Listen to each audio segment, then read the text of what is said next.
So in today's Solving Dilemmas, we're going to talk about an issue that comes up quite a lot when it comes to young people in London.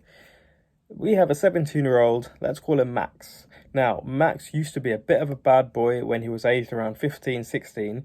He's actually got himself away from quite a lot of that lifestyle. And at the age of 17, he's not in education, but he's working a couple of jobs. He's bringing a bit of money in. He's on the right track from where he used to be. Now, there is this one ongoing issue with Max, and that he is smoking a lot of weed. Now, Max's background is Eastern European. He lives in a house with younger siblings and a mum who is dead against this idea of weed, smoking, anything like that. That is a big trigger for her. And because of that, they're having a lot of arguments at home. And mum is saying, you either stop smoking or you're gone. Now, when you speak to Max, Max says that compared to where he used to be, he's come such a long way. He's got away from the badness that he was doing and he's now working. He's on the right track. He's contributing financially to the situation at home. But he can't understand why something which he views as minor is causing such a big issue at home, to the point where mum's saying that I've got to kick him out. Now, as we'll always do, let's try and put ourselves in the position of the mum. Eastern European mum comes to this country, grinds her absolute socks off to get to the position where she's in. She's got kids, she's got younger siblings to look at. Most probably there's going to be a little bit of anger from the way that Max used to move when he was 14, 15, 16. She's come to this country, she's worked so hard. It's difficult for her to see her child act like that. Now, he has come a long way, but it's not a thing that a mum has to accept, yeah, my son smokes weed and that's it. The cultural, the expectations, it doesn't necessarily work like that. So Max and mum are seeing things differently. Now, mum's also got to think about the younger siblings, and she's going to have some element of PTSD when she's thinking, Max has done this, I've got to think about the youngers that also don't go out and do the same thing. And if it's okay for Max to smoke weed, they'll be worried that they will smoke weed as well.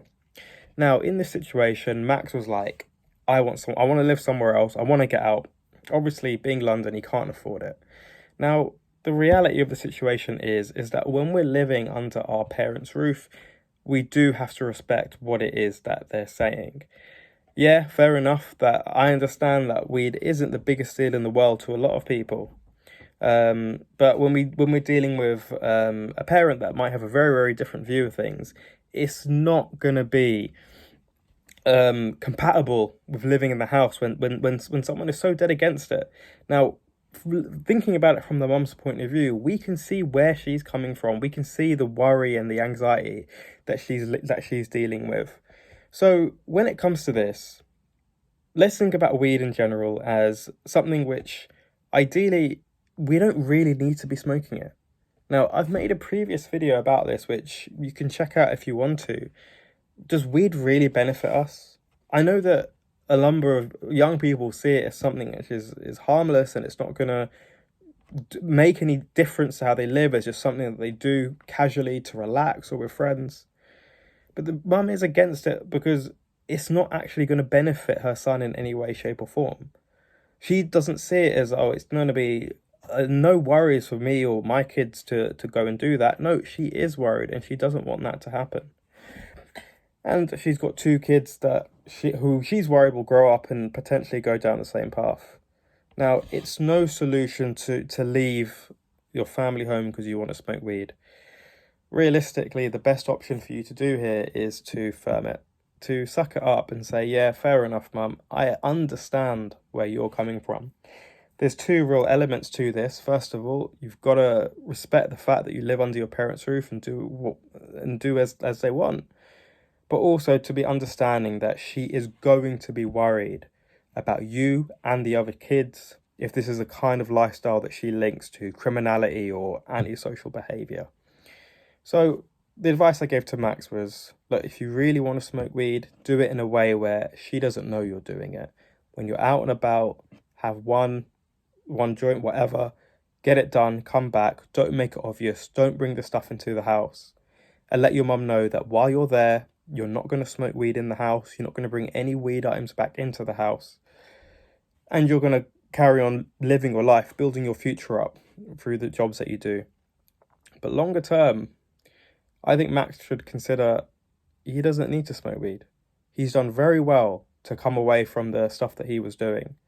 And now, when it comes to this, he's now got an opportunity to make his life even better.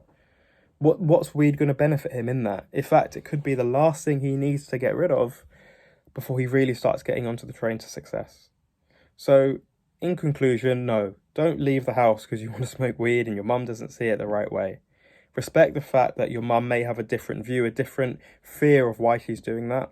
Respect the fact that you will follow your parents' boundaries in the home, and actually see it as a positive and an opportunity for you to get away from that and start looking at having a healthier lifestyle for yourself, a more productive, and ultimately trying to become the best version of yourself.